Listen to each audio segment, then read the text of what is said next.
ডাকাতির তদন্ত চলাকালেই পূর্বের দুটি মামলার অধিযাচনের ভিত্তিমূলে পরিকল্পনাকারী হাকিম ডাকাতকে গত 16 আগস্ট 2026 তারিখ দিবাগত রাত্রে গ্রেফতার করে র্যাব। তার বাসা থেকে 3টি বিদেশি পিস্তল, 3টি ম্যাগাজিন, 2 রাউন্ড গুলি, পুলিশের ব্যবহৃত 2টি হ্যান্ডকাপ এবং একটি ওয়্যারলেস সেট উদ্ধার করে র্যাব। তার দেওয়া তথ্যের ভিত্তিতে 17 আগস্ট সকালে উত্তরা থেকে কাউসারকে গ্রেফতার করা হয়। হাকিমের তথ্যের সূত্র ধরেই র্যাবের গোয়েন্দা কার্যক্রম কিন্তু অব্যাহত থাকে।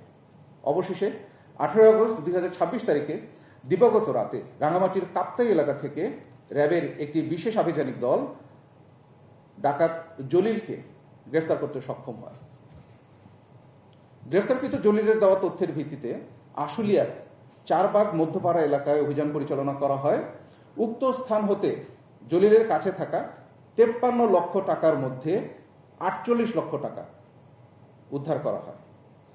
এছাড়াও প্রাথমিক জিজ্ঞাসাবাদে জলিল স্বীকার করেছে যে প্রায় 2.5 মাস আগে মতিঝিলে সংগঠিত 17 লক্ষ টাকার একটি ডলার ডাকাতির ঘটনা ঘটেছিল। সেই ঘটনাতেও সে এবং তার চক্র জড়িত ছিল।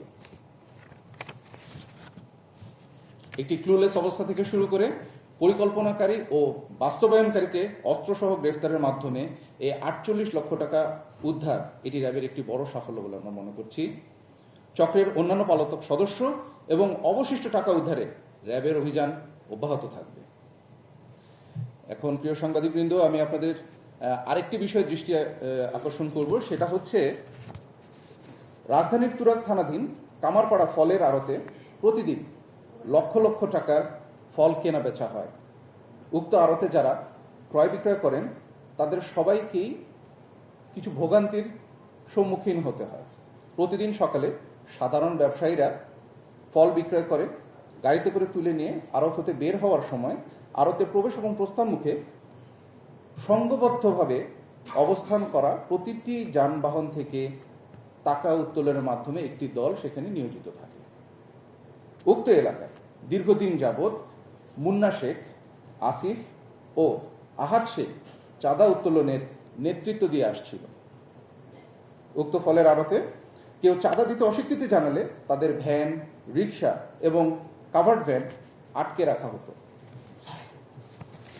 এই ঘটনাটি নজরে আসার পর আমাদের গোয়েন্দা নজরদারি শুরু হয় এবং অতি দ্রুত সময়ের মধ্যে গত 19 আগস্ট 2026 তারিখ অর্থাৎ গতকাল ঢাকার তুরাগ থানাধীন কামারপাড়া এলাকায় ফলের আড়তের সামনে র্যাবের অভিযান পরিচালনা করা হয়। এই সময় চাঁদা উত্তোলনের সাথে জড়িত চাঁদাবাজ মোহাম্মদ আহাদ শেখ, মোহাম্মদ মুন্না শেখ, মোহাম্মদ শাকিল আহমেদ, আব্দুল কাদের, মোহাম্মদ দেলোয়ার, মোহাম্মদ মাসুম, মোহাম্মদ সাগর আহমেদ, মোহাম্মদ হামিদুর রহমান, মোহাম্মদ ইমরান মোল্লা, মোহাম্মদ সাগর, মোহাম্মদ ফাহিম বাবু এবং মোহাম্মদ তাহসিন মোল্লাকে আটক করা হয়।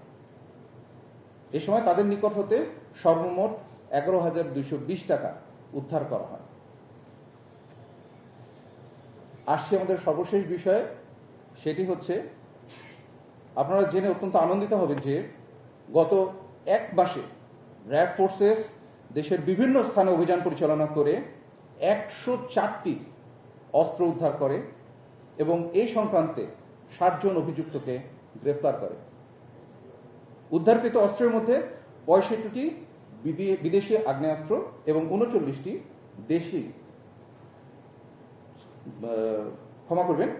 উদ্ধারকৃত অস্ত্রের মধ্যে 65টি দেশীয় আগ্নেয়াস্ত্র এবং 39টি বিদেশি অস্ত্র উদ্ধার করা হয়েছে।